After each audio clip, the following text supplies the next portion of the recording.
e Colinas Soterradas de São Paulo. Eu sou Danilo, tenho o Gabriel Paulo, é um coletivo.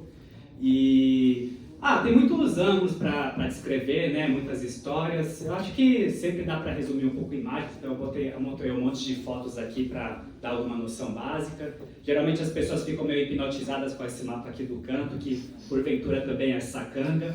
É um mapa topográfico da cidade de São Paulo, onde a gente usa a cor para indicar a elevação. E, bem, dá para ver o Tietê aqui, Pinheiros, Cantareira. E a gente, é uma mapa de altíssima resolução, né? A gente usa ela para guiar as nossas rotas. A gente usa um algoritmo natural. E... Esse é o segundo? É. Mas deixa no primeiro slide. Tá. E várias fotos, né? Eu gostaria de apontar e falar um pouquinho, alguma memória ou história sobre cada uma. Então aqui no canto superior esquerdo, você vê um pedal que a gente passou lá pelo Rio Oratório, lá no sudeste, na divisa com o ABC, numa viela sanitária.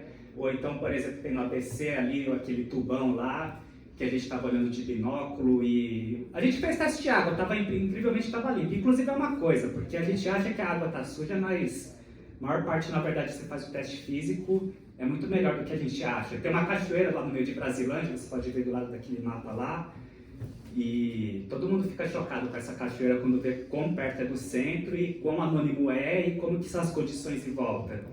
Ou então, tem, por exemplo, esse aqui. Enfim, bolo de aniversário com mapa, e bem próximo. Então assim, esse é o mapa, né? Então a mesma coisa da Canga, a gente também botou aqui algumas linhas aqui indicando todos os pedais que a gente fez nesse último ano. Tem uma pequena concentraçãozinha no centro, mas a gente faz esse esforço constante também de sempre... É isso, né? Tentar fazer uma pesquisa exaustiva sobre os morros e águas dessa cidade. Então, anteontem mesmo a gente estava lá no Ponte Rasa, afluente do Ticoatira. Ticoatira, no caso, seria esse rio aqui. Está super famoso ultimamente por causa de uma neofloresta, mas tem esse afluente que as pessoas não sabem muito, Ponte Rasa, que tem 33 pontes. A gente catalogou elas e tirou foto de cada uma. E, bem, só para explicar um pouquinho a cor, a gente usa esse código que o mais baixo é marrom, o mais alto também é marrom. E você dá uma volta no ciclo completo de cores. E aí você tem esse gradiente que você consegue ver muito claramente, depois que você entende, claro. Mas tem uma legenda ali no canto. E, bem, próximo, porque a gente tem pouco tempo. E, bem, tem essas formas de escrever, mas também dá para falar o que é esse pedal através dos relatos dos integrantes. Então, aqui eu fiz uma pequena seleção, tem mais, mas assim, a gente tem que selecionar. E assim, o pedal ele significa muita coisa para muita gente, né? Algumas pessoas... Então, sei lá, tem um relato da Adriana Marmo, lá do gabinete da Falzone, que ela fala que a experiência dela no pedal é essa de ver paisagens numa cidade que todo mundo insiste em ser feio, mas na verdade tem uma beleza muito particular. Existe um fato muito curioso que quando você faz uma lista de todas as metrópoles mundiais acima de uma elevação de 500 metros, só existem duas cidades com mais de 10 milhões de habitantes acima de 500 metros acima do mar. São Paulo e Cidade do México. Só que Cidade do México está num platô. Enquanto que São Paulo está você pode ver claramente pelo mapa, você está no mar de morros. Então assim, é uma cidade muito única quando você considera o porte, o relevo. E a gente tem uma paisagem assim que não tem paralelo assim em outros lugares do mundo. Mas outros relatos, tem relato de viagem do Quênis da Brasilândia, tem um relato da Juliana que o pedal foi muito importante para ela ver sentido na vida depois de um término de um relacionamento longo.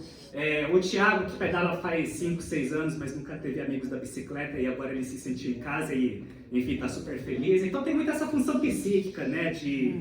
E eu acho que tem um relato que eu acho particularmente tocante, que é o relato do Gabriel aqui, que tem o título O Delírio de Tatear Paisagens nesse Labirinto Psicótico. Eu vou falar brevemente, gente, tudo bem?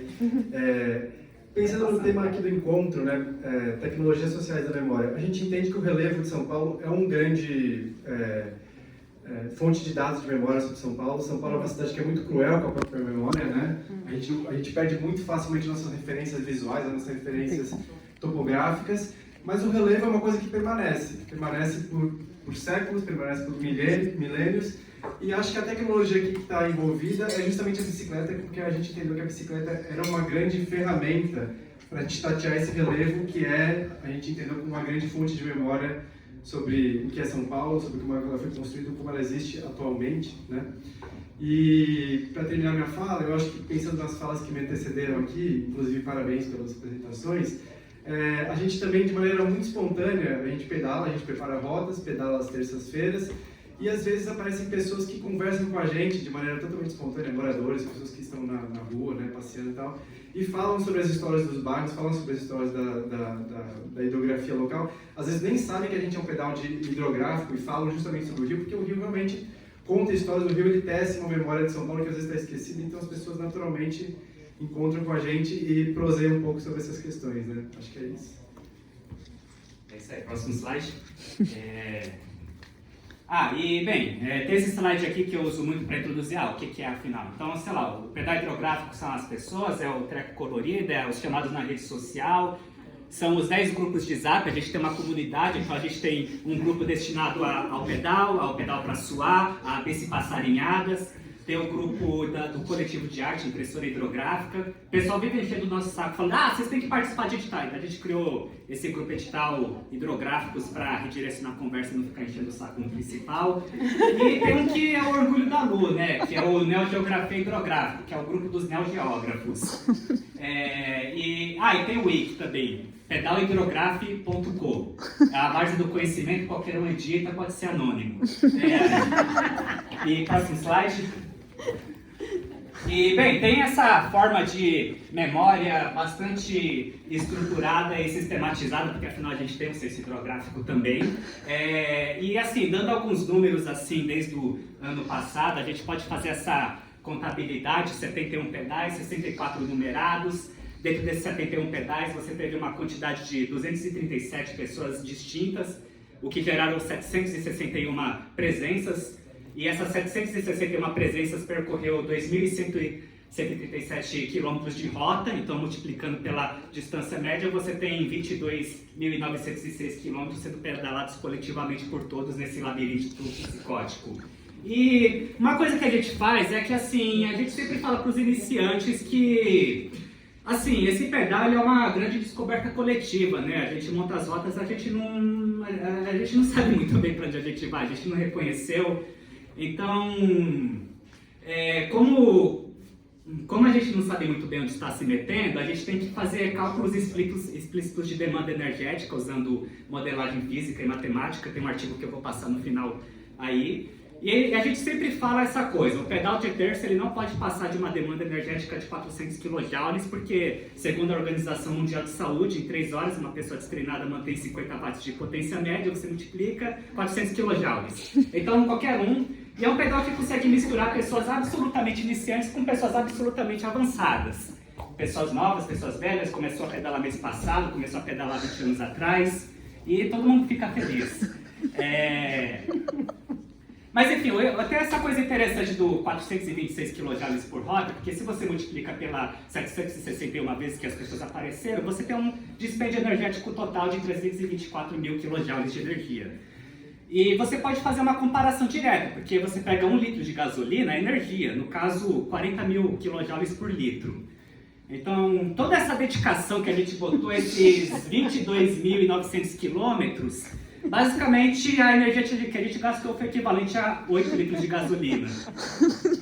Então, é uma coisa assim que é interessante, porque costuma ser dito que a bicicleta é 50 vezes mais eficiente que o carro. É uma mentira isso aí, na verdade é 250 vezes. É porque essas contas são feitas no norte global, sabe? É tudo plano. Mas num relevo acidentado tipo São Paulo, o fato da bicicleta ser 250 vezes mais leve significa que ela é 250 vezes mais eficiente, ponto. Cálculos físicos. Então as contas estão tudo erradas quando falam que é 50 vezes mais eficiente. E sim, 2.900 escritórios de tempo total. E próximo slide. E tem essa parte também, porque a gente acabou acumulando um certo dicionário de taxonomia, e a Paula ela é bióloga, ecologista, né, pesquisadora do ecótono. Então a taxonomia é uma coisa que interessa e ela começou a juntar essas mais diversas palavras que se acumulam enquanto a gente está passeando por aí. A Lu tá adorando. Porque falar, no fim, a gente se comunica de várias maneiras, mas a linguagem é uma muito importante.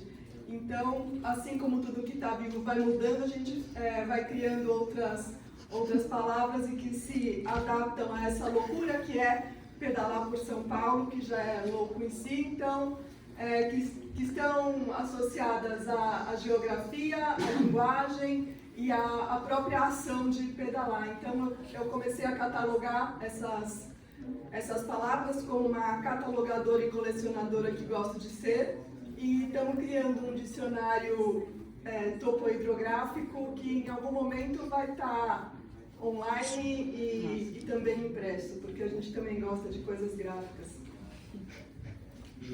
Próximo slide.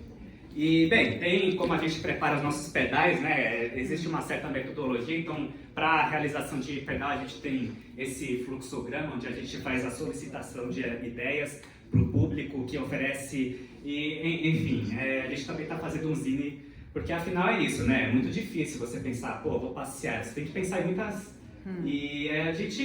E vários trambiques que a gente tem que fazer, né? Tem esse problema assim que a gente usa os programas de mapa, e os programas eles meio que obrigam você a usar o mapa deles, né? Mas a gente gosta do nosso mapa. Então, a gente teve que fazer tem uns códigos meio esquisitos ali no canto, mas a gente faz esses trambiques assim para gerar esse melhoramento dos mapas. Então a gente meio que redireciona o tráfego lá, você meio que se auto-hackeia lá e do nada, qualquer site que você entra tá aparecendo esse mapa coloridão bonitão e você começa a entender absolutamente tudo, assim, tudo começa a fazer sentido no mundo. E aí tem, sei lá, tem o aspecto de ciência cidadã, né? Às vezes a gente fica fazendo umas pichações digitais lá no OpenStreetMap, tem essa pichação digital que a gente fez no Wikipedia no artigo da Brasilândia. O artigo que estava lá de mobilidade era uma coisa muito, carro, avenida. E a gente meio que fez essa coisa linkando mobilidade e geografia, né? E, bem, próximo slide. E, bem, esse aí acho que... inclusive, se vocês quiserem citar academicamente a gente, vocês podem citar a Canga também, a gente tem um número dói para essa Canga. Mas, citem no TCC de vocês. Mas assim, tem um dói... se vocês entrarem lá, tem vários outros, mas assim... esse caderninho que eu dei passando também tem dói. Vocês podem citar academicamente esses caderninhos que eu dei passando. Mas enfim, próximo. E, bem, tem aquele negócio que eu falei lá da conta de kilojoules, né? Mas eu acho que eu já estou falando de todos e eu acho que talvez eu possa pular essa aí. Próxima.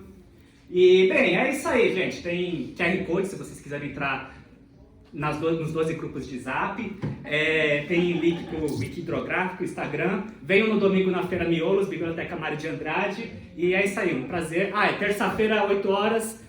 A gente define meio que no dia onde vai ser, é sempre aleatório, pode ser na Leste, pode ser na Sul, pode ser em qualquer lugar de São Paulo a partida.